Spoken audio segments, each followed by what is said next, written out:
Aquí estamos de vuelta, hoy miércoles 2 de abril, cuando se están cumpliendo 969 días del gobierno del cambio, del primer gobierno progresista y perteneciente al pueblo colombiano. Les decimos una vez más, bienvenidos aquí a Colombia con C. Y les decimos también, oigan, muchas gracias por todo su apoyo, gracias por sus visualizaciones, gracias por compartir nuestros videos, gracias por los comentarios, gracias también por las críticas, bienvenidas sean, por supuesto que sí, de eso se trata, ¿no? Con ustedes también aprendemos día a día. Bueno, hoy para comenzar este segundo video del día, pues como he tratado de estructurar y como he tratado de estructurar los videos en los últimos videos que he hecho, he tratado de traer como un entremés, ¿no? Lo he llamado así el entremés, un aperitivo para el plato fuerte, que es lo que está en la miniatura, lo que ustedes ven y lo que hace que de pronto entren a nuestro canal, y después, como siempre, tendremos las ñapitas que no pueden faltar en nuestro contenido. Entonces, como entremés, es un entremés bastante importante. Y es el primer entremés que traigo. Traigo a Fabián Díaz. Vamos a revivir la reforma laboral. Estábamos pendientes de la creación de esa comisión accidental que debe rendir un informe a la plenaria para que se decida si se acepta la apelación que el propio Fabián Díaz interpuso ante el hundimiento, a la ponencia de archivo de la reforma laboral. Pues no está muerta, como lo habíamos también visto y lo habíamos titulado incluso en un video anterior. La reforma laboral todavía no está muerta, está así, pero tiene algo, tiene una forma de salvarse, y es esta apelación que ha interpuesto Fabián Díaz. Pues escuchemos a Fabián, que nos dice esto. Decir también que se ha nombrado la comisión que estudia la apelación de la reforma laboral, y es la resolución número 336 que cuelga el señor secretario general.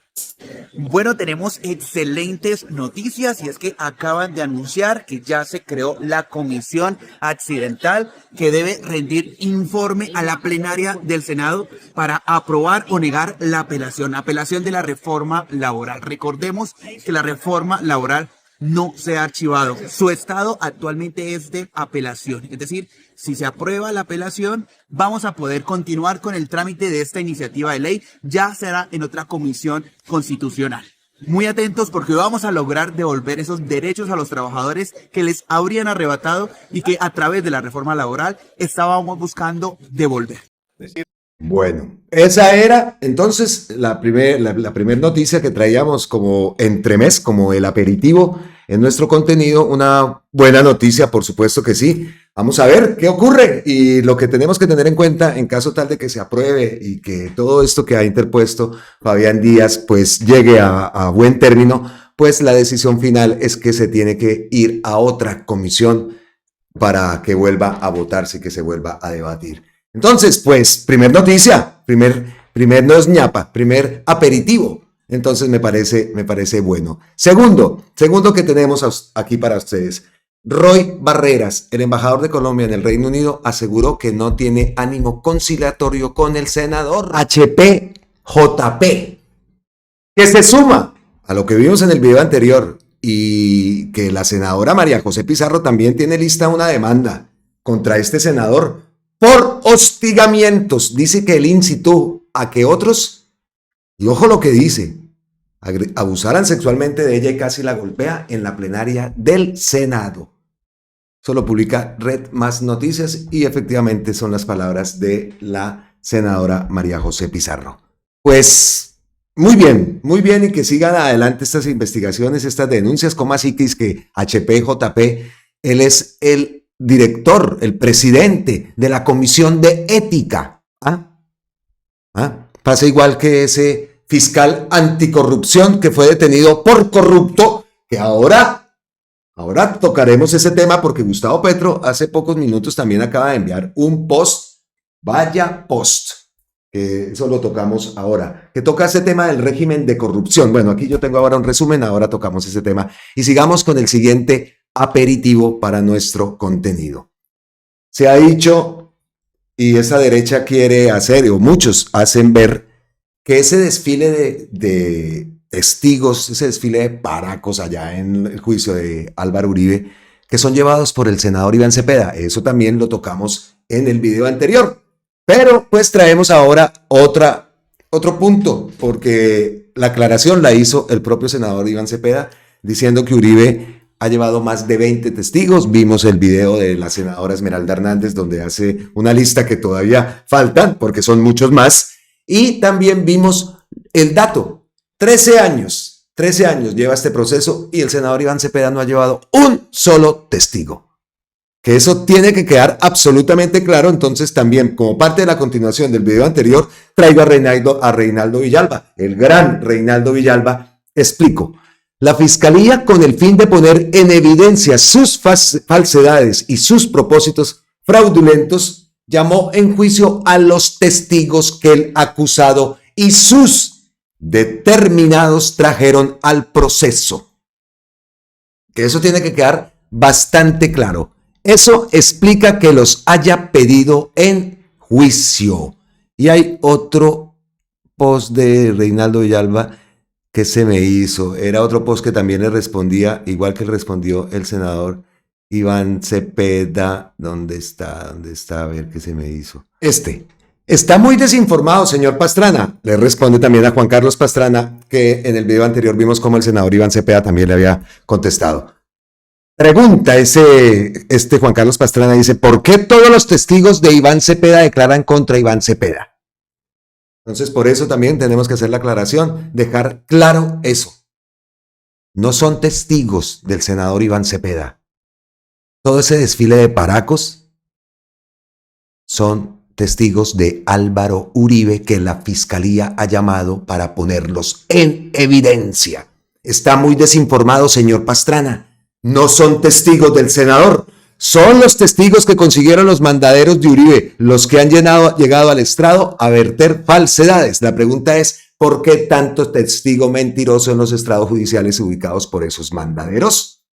Y a propósito, por ahí también vimos que habían interpuesto otra acción porque no les gusta que los testigos entonces estén de manera virtual, pero en fin, buscando seguir dilatando este proceso, buscando esa preclusión que ya sabemos, octubre de este año, esa es la fecha donde precluye este caso. Entonces, vamos a seguir atentos también. Quería traer ¿cómo es que lo estamos diciendo? Esos aperitivos, porque es importante aclarar eso precisamente. Y bueno, y ahora sí nos vamos entonces con lo que tenemos, el tema central, el tema de los carrotanques, que escuchamos esa palabra y definitivamente nos connota algo que nunca debió haber ocurrido en este gobierno, pero que, vea, ocurrió. Ahí sabemos también que la corrupción no solamente es de derecha, de ultraderecha, es también por el lado de la izquierda. Y ahí quedó reflejado, lo ha dicho el propio Gustavo Petro, ¿no?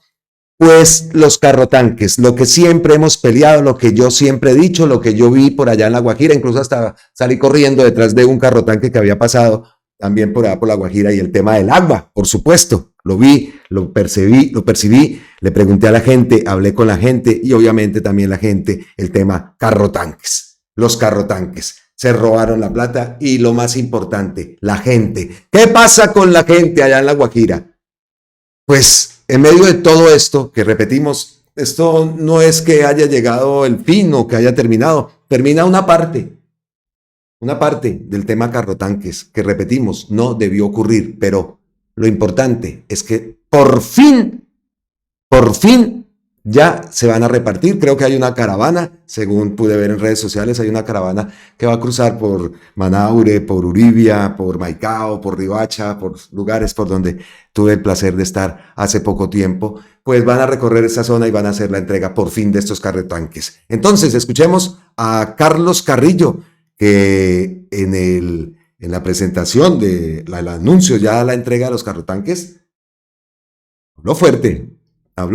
Escuchemos a Carlos Carrillo. Hoy podemos decir que ese oscuro capítulo de los carrotanques ha concluido. Y no puedo decir que ha concluido con éxito, porque esto le ha costado la cabeza a un ministro de Hacienda, a un director de la Función Pública, a un director del Servicio Nacional de Inteligencia, a un ministro del Interior, a toda la dirigencia de la UNGRD, a una consejera, a una alta consejera para las regiones, y le ha costado además a este gobierno perder en buena medida una reserva moral que había tenido el presidente a lo largo de toda su carrera. Esto ha sido un escándalo enorme. El señor presidente ha pedido disculpas, lo hizo el año pasado en la instalación de las sesiones del Congreso, y yo pues lo he hecho en repetidas ocasiones y lo vuelvo a hacer hoy. El Estado es uno, y los pecados que cometió el señor Olmedo López pues son unos pecados que tenemos que cargar, pero además de cargar con esa pesada cruz, de arrastrar la cruz de la corrupción y del desprestigio, pues yo también he tenido que empujar el carro varado de la burocracia. No es fácil gobernar, y eso es algo que además estamos aprendiendo desde este sector político, con sufrimiento, con sudor y lágrimas, pero lo estamos aprendiendo. Y hoy podemos finalmente decir que los 80 carrotanques, que empezaron como un compromiso de 8 carrotanques que debía adquirir la UNGRD por una sentencia, la T302, y ese compromiso en manos de criminales se convirtió en un proyecto de saquear al Estado comprando 120 carrotanques. Se compraron 80, de esos 80 se pagaron 75, y cuando yo llegué a esta dirección, en la primera semana, detuve el pago de 52.000 millones de pesos que iban destinados a 40 carrotanques más. Algo se ha sabido, hay nuevos involucrados. El señor Olmedo López habla también, acusa a una senadora de este departamento de nuestro proyecto político, y será la justicia la que finalmente tome las decisiones. Pero yo sí espero, y aquí hago un voto de confianza en la justicia, en que esto va a llegar hasta las cabezas más altas que pudieron estar detrás de esto. Todos sabemos cómo funciona la política en Colombia y no podemos ser ingenuos. Aquí, en La Guajira, los senadores no son guajiros, los senadores no son de Ciapana, los senadores no son de Puerto Estrella, los senadores no son del Cabo de la Vela, los senadores son antioqueños, los senadores son del interior, porque este país se ha controlado siempre desde allá, desde esas montañas frías y lejanas que no entienden los territorios. Y bueno, todos y cada uno de los guajiros que nos ven, pues sabrán cómo entregan sus votos, cómo deciden, pero yo sí creo que deben decidir libres las próximas elecciones. Y ojalá que en las próximas elecciones, que serán el próximo año, ninguno de esos políticos corruptos que metió la mano en las arcas de la UNGRD, pues vuelva a postular su nombre. Y la única manera de hacerlo, debo decirlo, es metiéndolos a la cárcel. Porque de otra forma, son tan cínicos, son tan descarados, que volverán a tratar de hacerse el equipo. Entonces, pues bueno, están los 8 carrotanques de los que habla la sentencia, 2 para Riohacha, 2 para Manaure, 2 para Uribia y 2 para Maicao. Hoy vamos a hacer el recorrido por la península entregando estos carrotanques. Estos carrotanques, pues bueno, ya están listos. No solamente fue el tiempo que tomó asegurarlos, fue también el tiempo que tomó poder contratar su mantenimiento. Hoy están en perfectas condiciones, ya han salido del mantenimiento que se les hizo preventivo, siguen estando en garantía y serán entregados en modo de transferencia directa a estos 8 municipios. ¿Esto qué quiere decir? Que los carrotanques transferiremos su propiedad a los municipios. Pues muy bueno, lo importante.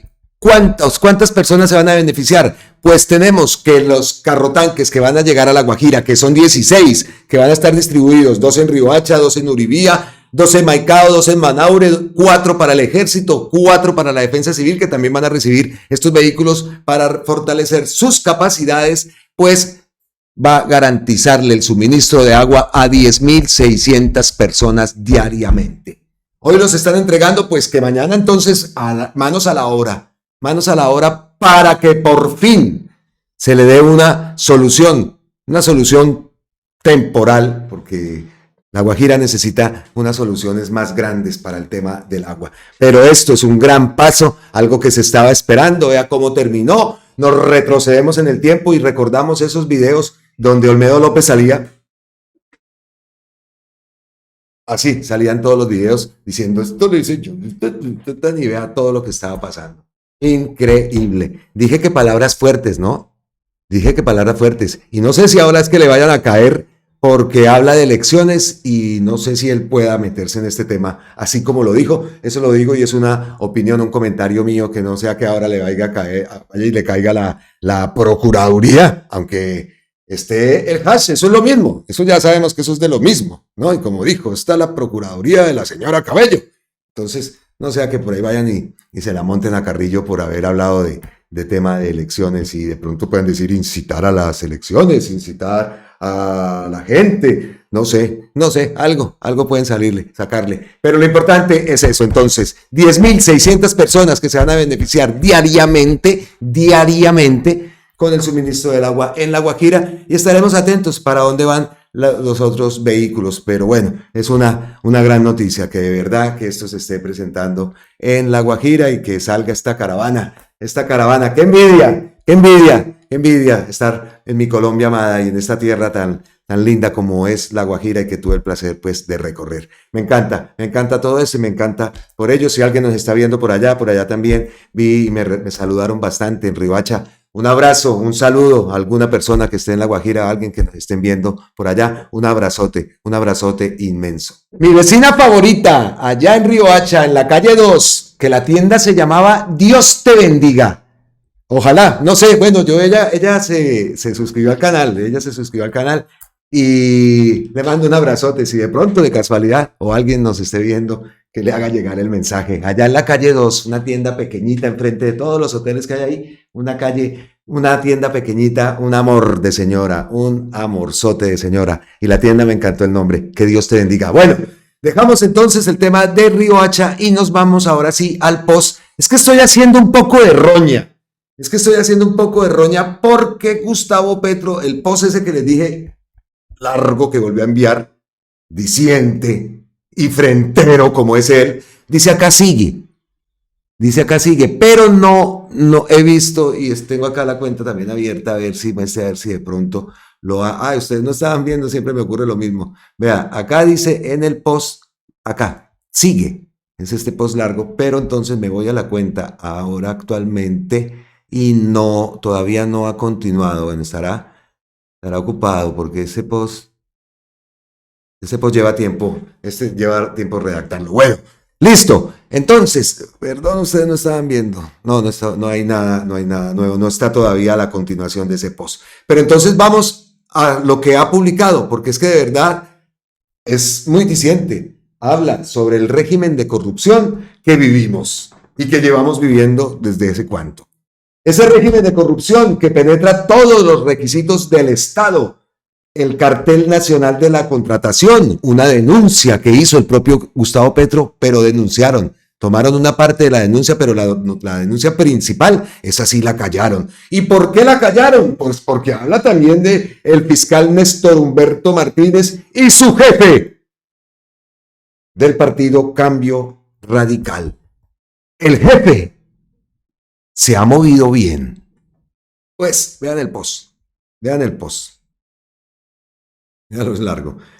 Vivo un interesante episodio de mi vida en donde mis apreciaciones se intentan corregir mediante sentencia judicial. Paréntesis. Si habla, denuncia. No, lo quieren silenciar mediante sentencia judicial. Si muestra el Consejo de Ministros, pues también.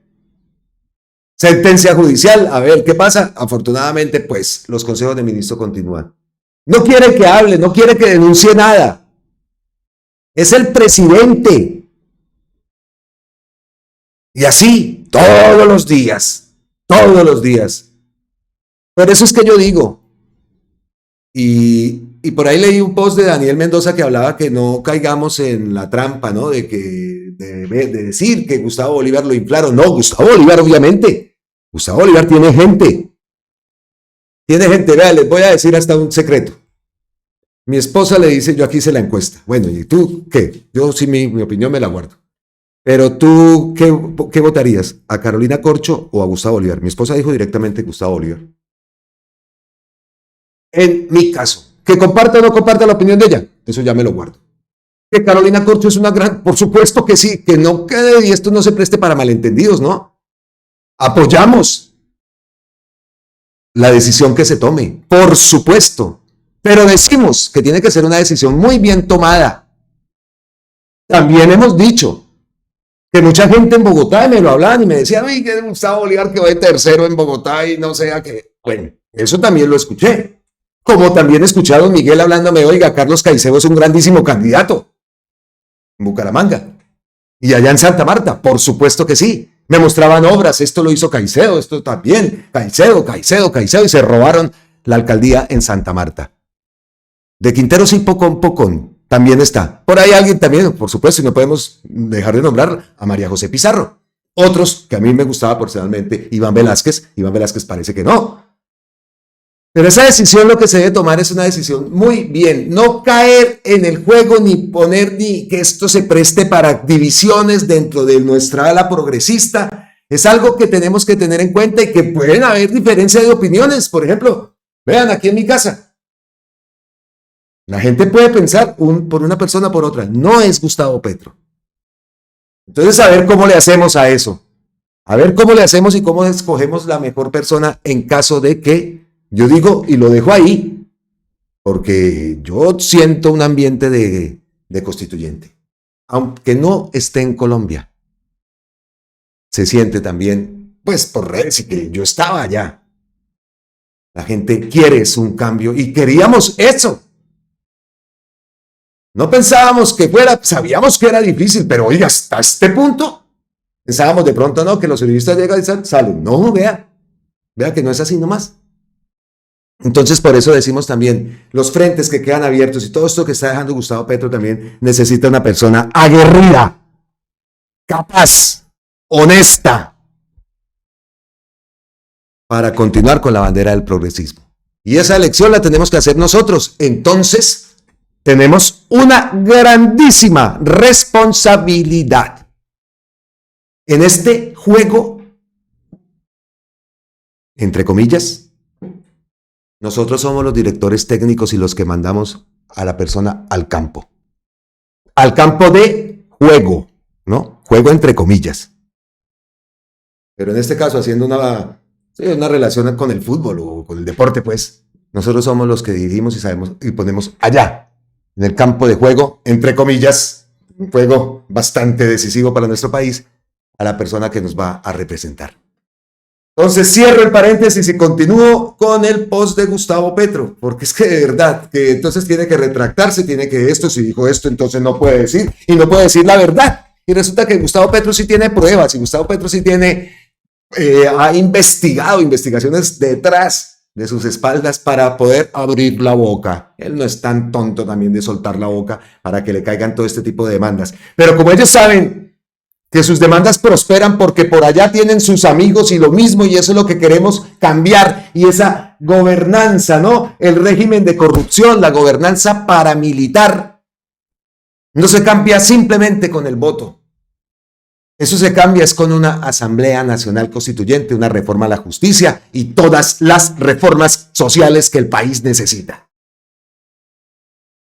Sigamos. Trato de decir lo que pienso y aunque no considero infalible mi pensamiento, hasta ahora en lo que se trata del análisis político del régimen de corrupción que vivimos y que penetra todos los resquicios del Estado y sus poderes, la sociedad y la prensa nacional, he acertado en la mayor parte porque he investigado buscando siempre pruebas.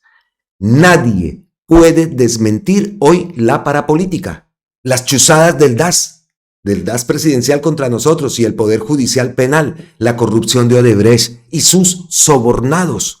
cuyos más altos nombres propios fueron tapados por una investigación que buscaba no la justicia, sino la impunidad, hecha por un fiscal general que ayudó con sus nombramientos a construir el clientelismo judicial.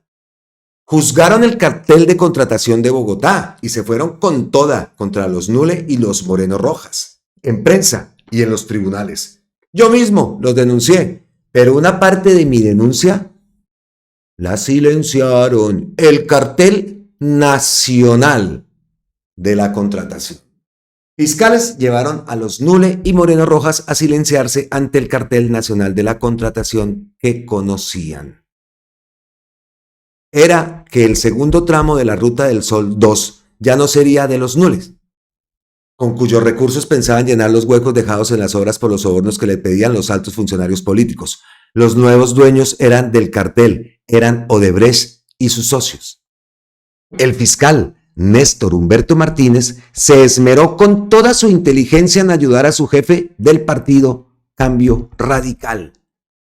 El jefe se ha movido bien, combinando familiares y actuación política en temas como el sistema de energía eléctrica, cuya vieja fórmula tarifaria es desastrosa para todo el pueblo, ni qué decir de la privatización de Isagen.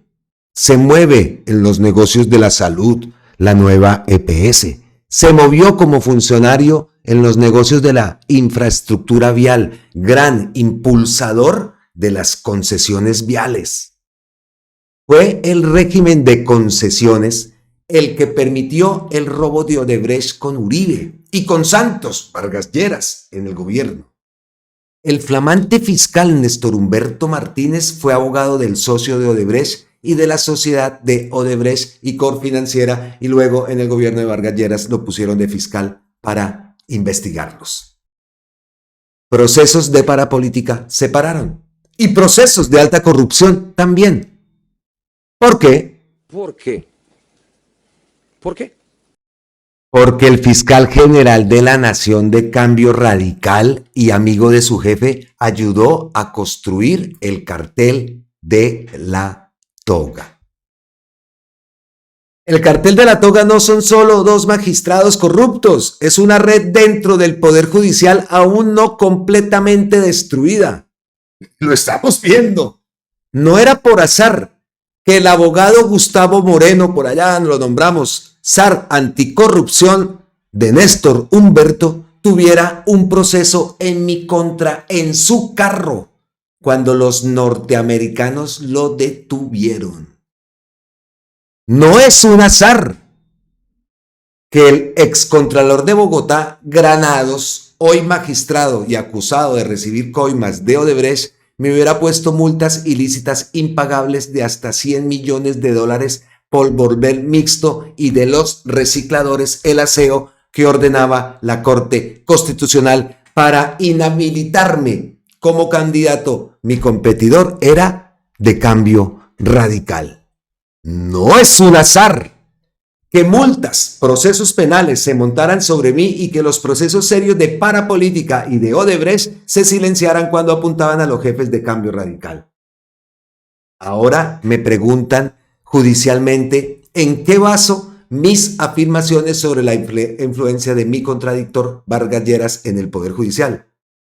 Lo baso en esto que acabo de afirmar y más. Claro que en la Corte de Arbitramiento de la Cámara de Comercio de Bogotá hay influencia sobre actores en el Poder Judicial, pues ser árbitro es muy rentable en Colombia. ¿Y quién está en la Corte Arbitral? Es el hermano del dirigente y posible candidato del partido Cambio Radical.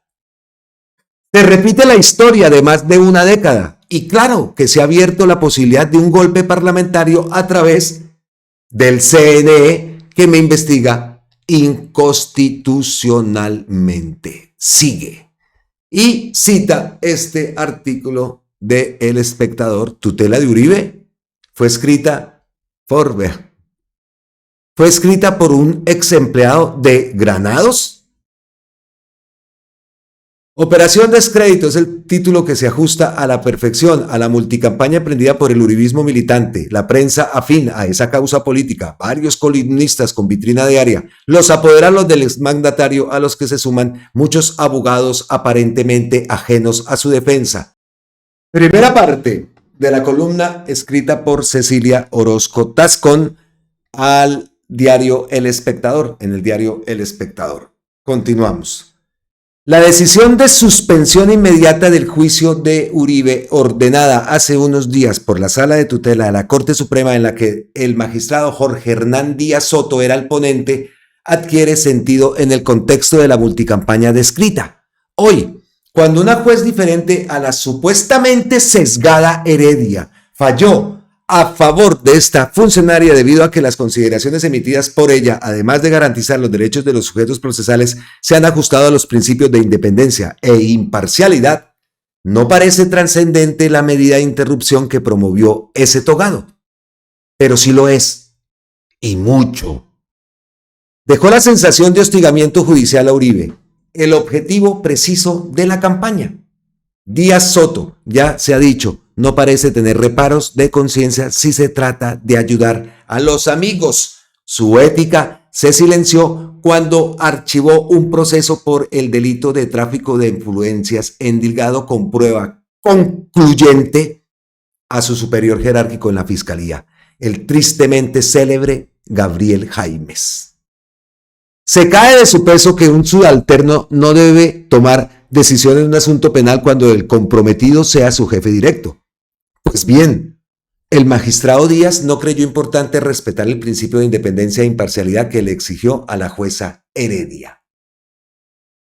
De Díaz Soto se sabe que fue magistrado auxiliar de Jorge Aníbal Gómez Gallego en la Sala Penal de la Corte Suprema durante 5 años, del año 2002 a 2007, y que fuera ya de la Corte trabajó a su lado en la defensa del exministro de Uribe, Andrés Felipe Arias, el Uribito, candidato presidencial designado por el gran jefe para sucederlo y cuya condena a 14 años en prisión frustró su futuro. Gómez Gallego, además, fue el candidato de Uribe a la fiscalía en 2010, en tiempos en que apoderaba a Arias. Pese a su evidente compromiso profesional, el magistrado Díaz no se apartó de la decisión de tutela que incidiría en el juicio del exmandatario. Aparentemente, su moral es elástica. No solo archiva casos a sus superiores, también parece facilitarles oportunidades profesionales a sus hijos.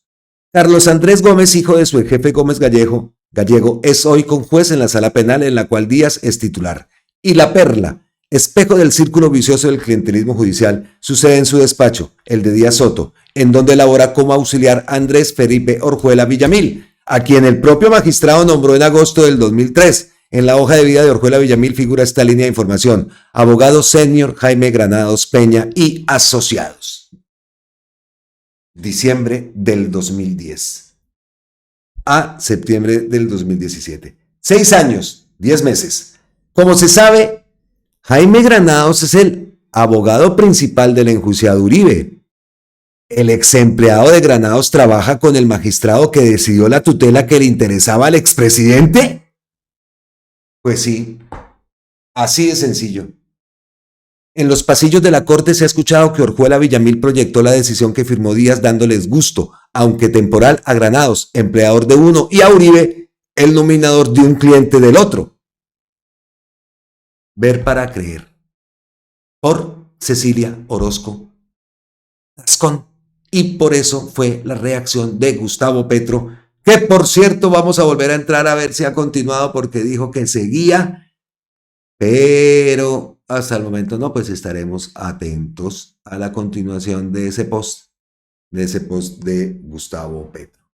¿Cómo la ven? ¿Cómo la ven? ¿No? Ese régimen de corrupción, ahí en el post y en la lectura de Cecilia. ¿Y hay qué? ¿Y hay qué? Buenísimas investigaciones, tremendas palabras de Gustavo Petro, pero entonces nos preguntamos, ¿qué va a pasar? Néstor Humberto Martínez, ¿qué? ¿No pasó nada? Hasta el día de hoy, ni Álvaro Uribe ni Germán Vargas Lleras le han explicado al país este audio del narcotraficante Ñeñe Hernández, donde confiesa que era protegido por el fiscal general por la intermediación que ellos hacían en la fiscalía. El fiscal Barbosa guarda silencio. Este es del 22 de junio del 2023. Por supuestísimo, créditos para Juan Poe. Se da cuenta que de verdad nos gusta bastante. ¿Y qué publicó? A ver. Donde yo voy, hueputa, el fiscal de la nación, el que sea, me rinde pleitesía. ¿Ya me entiendes? Porque yo llego del fiscal y llego por el grande. Ya. Gallera, llega un presidente de Uribe. ¡Eso me rinden pleitesía! ¿Ah? Increíble. Ñeñe Hernández. ¿Y eso qué? No pasa nada. Eso quedó ahí. Eso quedó ahí. Y ahora que hablamos de Uribe y el juicio de Uribe, que también lo tocamos por allá al principio, pues obviamente tenemos que traer al senador Iván Cepeda, cambiando de tema, pero no saliéndonos mucho de la línea, siguiendo con el Matarife y el juicio. El resumen del senador Iván Cepeda con lo que ocurrió en la última jornada de audiencia. Ayer tuvimos una jornada supremamente interesante en el juicio oral contra el expresidente Uribe, llena de revelaciones muy dicientes sobre cómo se ha urdido todo este fraude procesal y los sobornos. En un momento escuchamos conversaciones entre parte de los falsos testigos que fueron reclutados por el señor Diego Cadena en tarea encomendada por el acusado Uribe, y también el muy interesante testimonio del interno de Cómbita Máximo Cuesta, conocido con el alias de Sinaí. Aquí hay un breve resumen de su testimonio. Las verdades de Máximo Cuesta alias Sinaí. Ayer en el juicio oral declaró Máximo Cuesta Valencia alias Sinaí, quien fue subalterno de Luis Tuberquia alias Memín, comandante del bloque Metro, y quien presentó al abogado Wilser Molina con los paramilitares alias Simón y alias Castañeda, a quienes la Corte Suprema de Justicia les compulsó copias por el presunto delito de falso testimonio.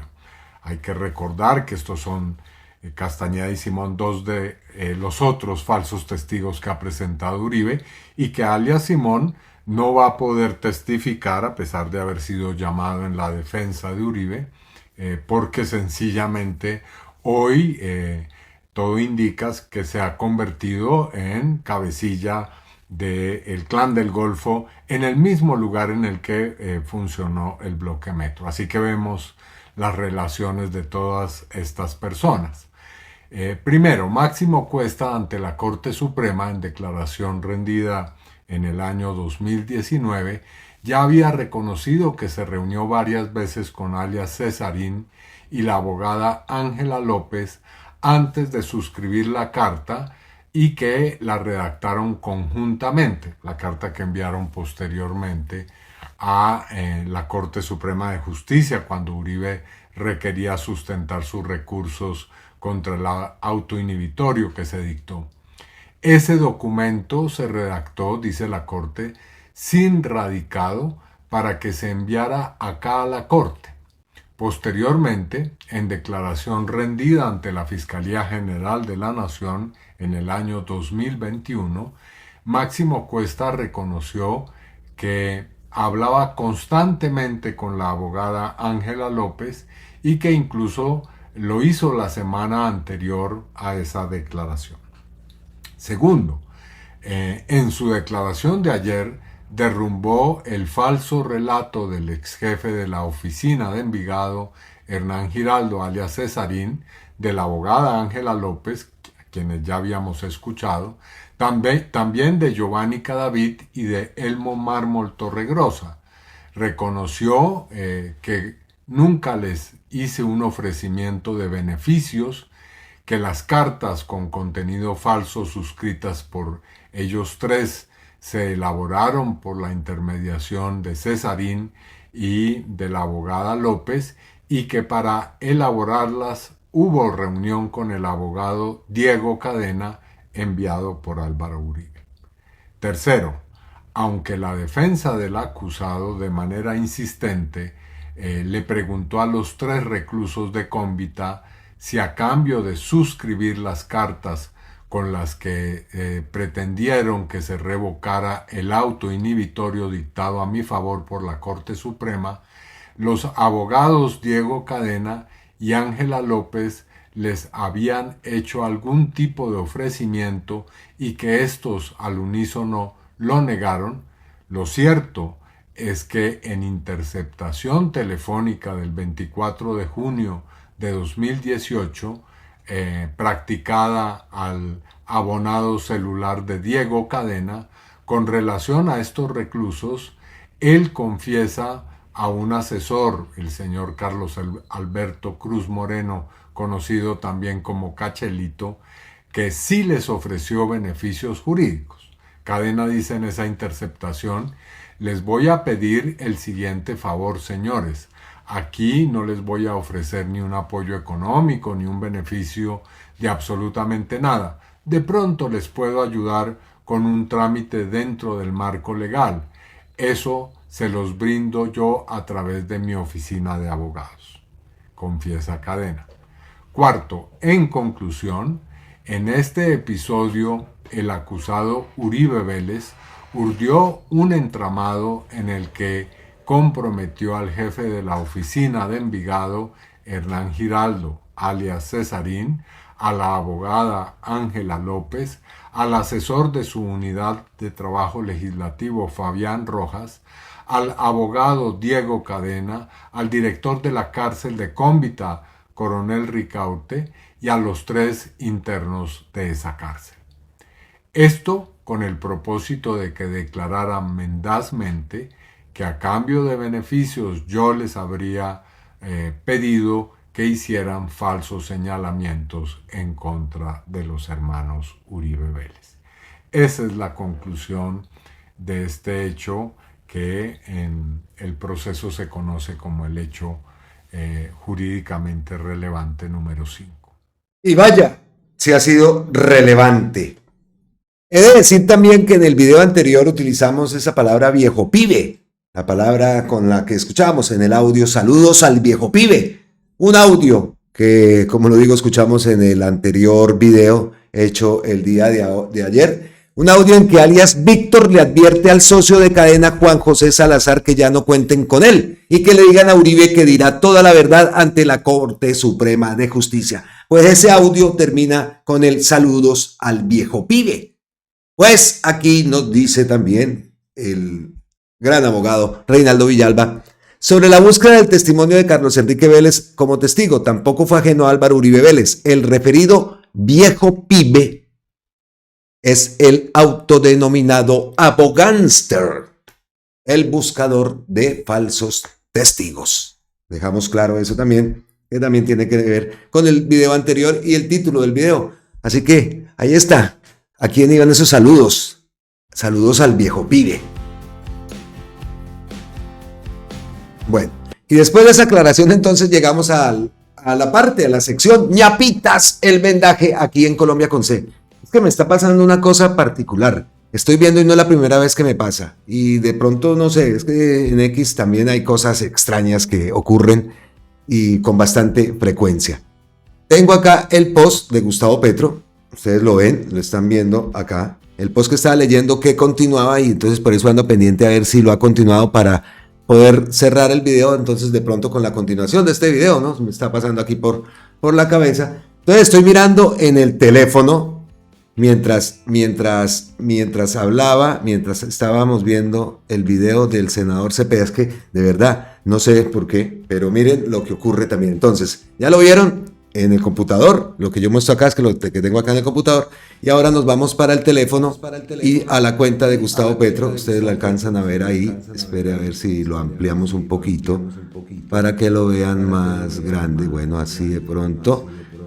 Sí, esta es la cuenta de Gustavo Petro, ahí lo ven. Y no aparece ese post. En el teléfono ya. Aquí está, el post está de segundo. No aparece. Debería estar aquí. Y no aparece.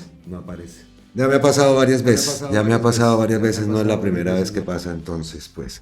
Entonces revisamos por aquí, por el computador, a ver si de pronto ha enviado la continuación de ese post. Pero por el momento, no, señores, no está. No. Sí, ahí está el post y continúa aquí con el sigue. Ve, qué cosa, ¿no? Qué cosa. Bueno, ñapitas, y vamos llegando al final de este contenido. Primer ñapita, incautación de 49 toneladas de coltán. Esta es la minería ilegal que desarrolló alias Iván Mordisco y que estamos desmantelando, publica un post del Ministerio de Defensa en el Meta. La Policía Colombia, a través de los Carabineros de Colombia, incautó 49 toneladas de coltán y estaño que iban a ser exportada ilegalmente a China. 6 capturados y un golpe contundente a las finanzas criminales que destruyen nuestros recursos naturales. Vean, ahí están viendo ustedes. 6 personas capturadas. Vea pues la noticia. ¿Qué más dice acá? Protegemos el patrimonio ambiental de Colombia y luchamos contra el tráfico ilegal de minerales. Primer ñapita, entonces. Segunda ñapita. Hemos visto también por ahí que ha subido la venta de carros, ¿no? Es un índice económico. Y por ahí lo he visto rotando bastante también en Colombia, que ha subido la venta de carros. Bueno, y hablando de carros, esta ñapita, Wilson Arias, Renault va a ensamblar el Kawit, no sé cómo es que le pronuncian en Colombia, Kawit, no, aquí le dicen Kawit, pero acá es Dacia, el Kawit en Colombia. Para lograrlo, ¿fue necesario bajarle los impuestos? No, se necesitó que vendiera más vehículos. Lo mismo aplica para otros sectores de la economía. Quien contrata más trabajadores es quien vende más, no al que se le bajan los impuestos. Entonces el Renault Kawit comenzará producción en Colombia. La firma busca mujeres y hombres para trabajar en la planta de Sofasa en Envigado. Los autos producidos en Envigado suplirán la demanda local y también de mercados en el exterior, de pronto para Latinoamérica. En Latinoamérica. Pues muy bien, ¿no? Ahí está el datico, ¿no? Se buscan mujeres y hombres para trabajar en la planta de Sofasa en Envigado. Si alguien de pronto está en Envigado viéndonos, vea, ahí hay una oportunidad de empleo. ¿Por qué no? Entonces, ahí está. Y la conclusión que saca Wilson Arias, ¿no? Para lograr esto, ensamblar el Kawit en Colombia, ¿fue necesario bajarle los impuestos? No, se necesitó vender más. Listo. Lo mismo aplica para otros sectores de la economía. Y hablando de estos temas, de noticias positivas con las que me encanta, y ojalá todos nuestros contenidos fueran esto. Pues dice acá, excelentes noticias, Andrés Camacho, y aplaude. La transición energética justa avanza. La empresa de aviación LATAM operará más de 700 vuelos, LATAM Colombia, ahí la ven, LATAM Colombia, operará más de 700 vuelos con 32,000 barriles de combustible sostenible producido por Ecopetrol. Notición. Entendemos los aplausos. Buenas noticias, junto con LATAM avanzamos hacia la descarbonización de la aviación mediante la producción y el uso de combustible Jet A1 coprocesado. LATAM operará más de 700 vuelos con 32,000 barriles de este combustible con un 1% de materias primas renovables. Excelente noticia.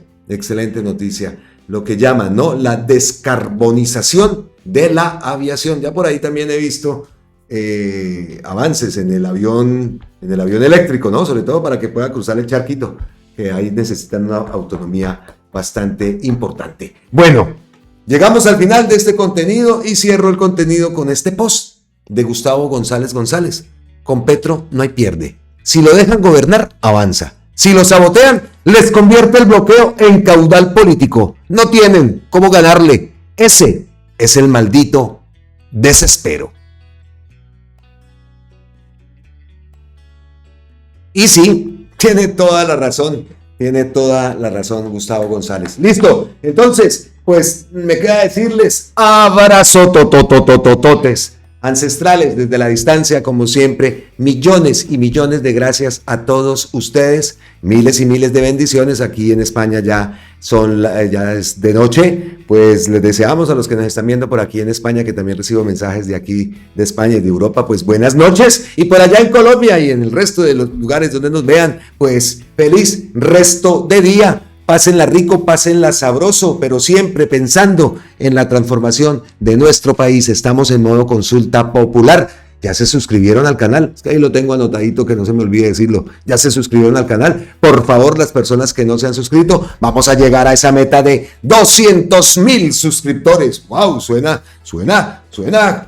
bien, ¿no? Y todo lo lograremos gracias a su apoyo, a su impresionante apoyo. Ya les dije gracias, pero no me sobra decirles gracias totales, eternas, infinitas a todos ustedes. Nos vemos en la próxima, aquí en Colombia con C. Con C de cambio, con C de campesinos, con C de Colombia. Carajo.